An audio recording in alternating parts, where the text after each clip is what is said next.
The year was 2017. A South Korean cargo ship with 24 people aboard vanished in the South Atlantic.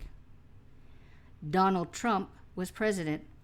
The number one song in the U.S. was Shape of You by Ed Sheeran. And Randall and Wendy Bjorge, both 63, were brutally killed by their 17-year-old granddaughter.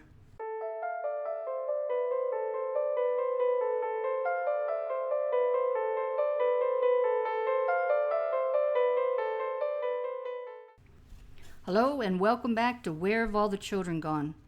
My name is Allie and this is podcast number 3 of the Children Who Kill series.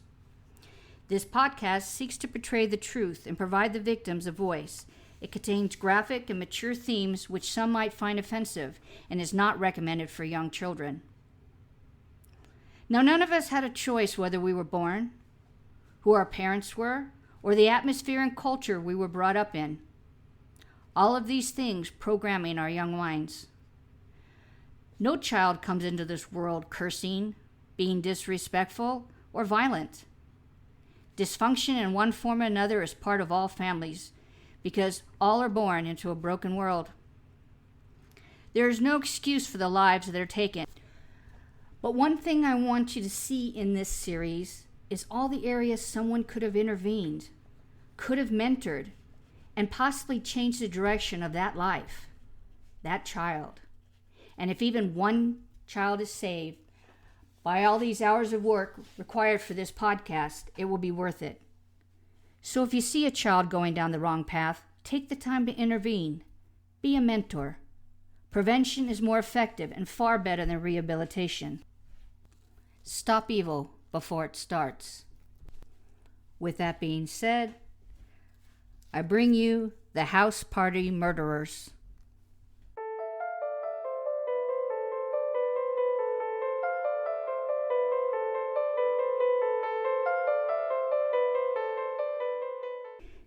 Now, Randall and Wendy Bjorge, both 63, were just really downright nice people.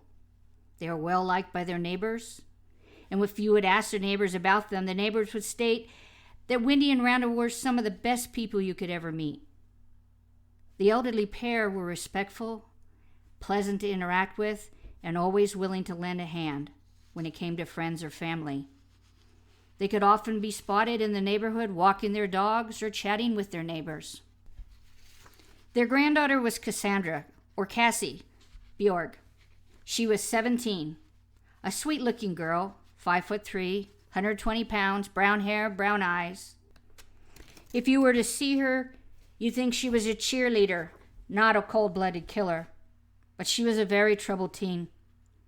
Her long-term behavioral issues led to her grandparents taking over custody from Amanda Sterling, Cassie's biological mother. The family tried to remove her from a bad crowd in Duluth to stability with her grandparents in Lawrenceville. But the behavioral trouble didn't end when Cassie moved in with her grandparents. In fact, according to the Gwinnett police records, they said between October 2015 and March 2017, they responded to the Bjorge's Lawrenceville home 31 times for various reasons. 18 of those were for runaway calls. Several of the calls were domestic dispute calls and illegal drug calls.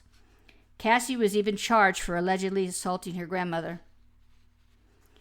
In February, Cassie dropped out of school and was put on probation. On April 1st, 2017, Cassie once again ran away. Cassie's grandmother posted a request for people to keep an eye out for her and for prayers of her safe return on Facebook. Little did she know her prayers would be answered, but definitely not in the way she had hoped. Wendy and Randall blamed their granddaughter's 18-year-old boyfriend, Johnny Ryder, for Cassie's bad behavior. Johnny was also from Lawrenceville, Georgia, and was a bad seed, according to the elderly couple. Cassie Bjorge believed her grandparents had become too strict, so she developed a plan with her boyfriend, Johnny Ryder, to rectify the situation. So on April 2nd, a cool Sunday evening, Cassie and Johnny waited outside her grandparents' house until the lights went out in their Georgian home.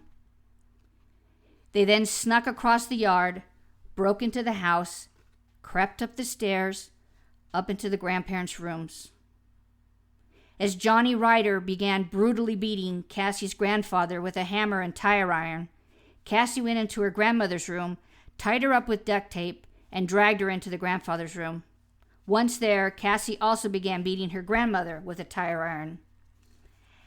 After the elderly couple's heads were bashed in, their blood coating the walls, Cassie and Johnny took a butcher's knife and stabbed them multiple times and then slit their throats. Drenched in the couple's blood, Cassie and Johnny took bleach and poured it over the couple. Then they taped off the bedroom windows and took caulk, like you seal a bathtub, and caulked 2 interior doors to entomb the grandparents and prevent the odor of death and decay from escaping the room. After the gruesome murders, there were no tears, no remorse. In fact, the couple cleaned up and ordered Chinese takeout to be delivered to the home. And the next day, they threw a big party. In fact, the party was one of the most wild and destructive the neighborhood had ever seen. There were drugs, seemingly endless amounts of booze, underage drinking all over the place. And the guests were having the time of their lives, but they had no idea that just upstairs, Cassie's grandparents were still at home.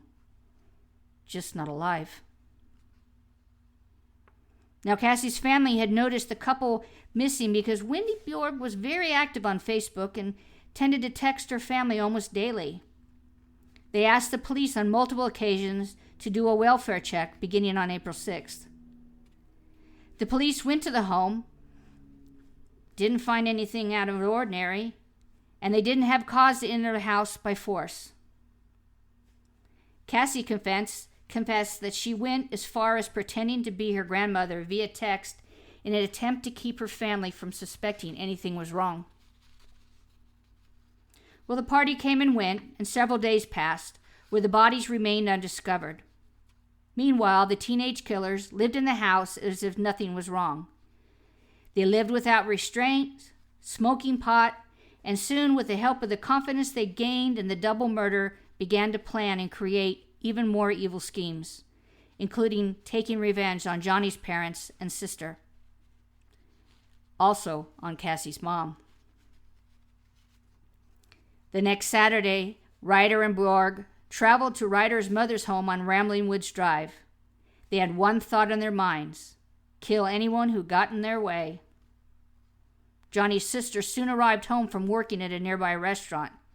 She and her boyfriend came into the house and found that her room had been torn apart and several items were now missing. She knew who was responsible, and when she found Johnny and Cassie downstairs, accused them of vandalism and thievery in no uncertain terms.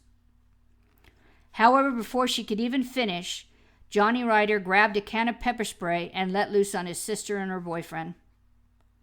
While the two were writhing in pain, he yelled for Cassie to grab a baseball bat. Cassie grabbed the bat and came at both of them, beating them savagely before turning the weapon over to Johnny, who continued to beat them. Eventually, the sister and the boyfriend were able to escape to a neighbor's house, and once the stinging in their eyes from the pepper spray had subsided, they called 911. The police and ambulance arrived quickly, though not soon enough to catch the perpetrators. Bjorge and Ryder had already stolen Johnny's sister's car and made a run for it. They were long gone by the time the police had arrived at the house. But the two perpetrators did happen to leave Cassie's grandparents' car at the scene. The police tracked the vehicle over to Wendy and Randall's house. This time, finding the car along with the family calls worrying over the couple's safety, they had probable cause to force entry into the home. What they found was a grisly scene. One they had apparently failed to notice when they had visited the home before. And to think these two lived in the house for a week with the dead grandparents upstairs decaying. With help from friends and family, the police officers tracked Cassandra Bjorge and Johnny Ryder to an apartment complex in the residence of McGinnis Ferry Apartments on McGinnis Ferry Road in Suwanee, Georgia. The two teens had apparently barricaded themselves in one of Ryder's friends' apartments and were not planning on going quietly. SWAT officers swarmed the complex, and the suspects were involved in a standoff that lasted about an hour. They tried to get the SWAT officers to kill them during the standoff. When that didn't work, they took a knife and self-mutilated themselves in a suicide attempt. A robotic device was used to enter the home, and police discovered that the teens were injured. They were taken into custody and then to the hospital due to some of the wounds were very deep. Now, had Ryder gone to trial, he would have faced the death penalty because he was an adult when he committed this heinous crime. But in a mutual agreement, they both made a plea deal, and he and Bjorg admitted to murder, aggravated assault, and theft for killing the grandparents last April. Ryder was the only one to verbalize remorse. He stated, "I know what I've done is abominable, and evil is deserving of hellfire. I would like to express my deepest apologies to the Bjorg family. I'm so sorry for the pain and grief I have caused you." Cassie said nothing. Now, all you need to know really about this crime can be summed up by the shocked Gwinnett County Judge Deborah K. Turner. She stated, quote, "I just continued to be stunned that you sealed areas so that you could make sure the smell of decaying human flesh wouldn't be noticed," she said in court. "That you had parties and ordered Chinese food with 2 people that you had brutally murdered lying upstairs," unquote. Both Cassie and Ryder received 2 life sentences with the possibility of parole in 60 years plus 21 years to be served concurrently. Now, what happened after the conviction? Well, not much. Unfortunately, in juvenile cases, the files are sealed, and unless the offender reoffends or happens to be let out, it's difficult to obtain additional information after incarceration. I can tell you that Cassie Bjork is currently incarcerated at the Arendelle State Prison in Alto, Georgia. The only reason she has given for the murders was, she stated, quote, "She basically had enough of her grandparents," unquote. She has never shown remorse. In fact, she told a correctional officer when she was in detention and saw herself on the news, "Hey, look at me. I'm on TV. I'm a star." Now, I looked at Arendelle Prison. I was just curious. They offer work details for a farm operation of swine and cattle, general maintenance, food service, contract details, fire department, equine rescue center, hay operation. So maybe we'll get something work out of her while she's there for life.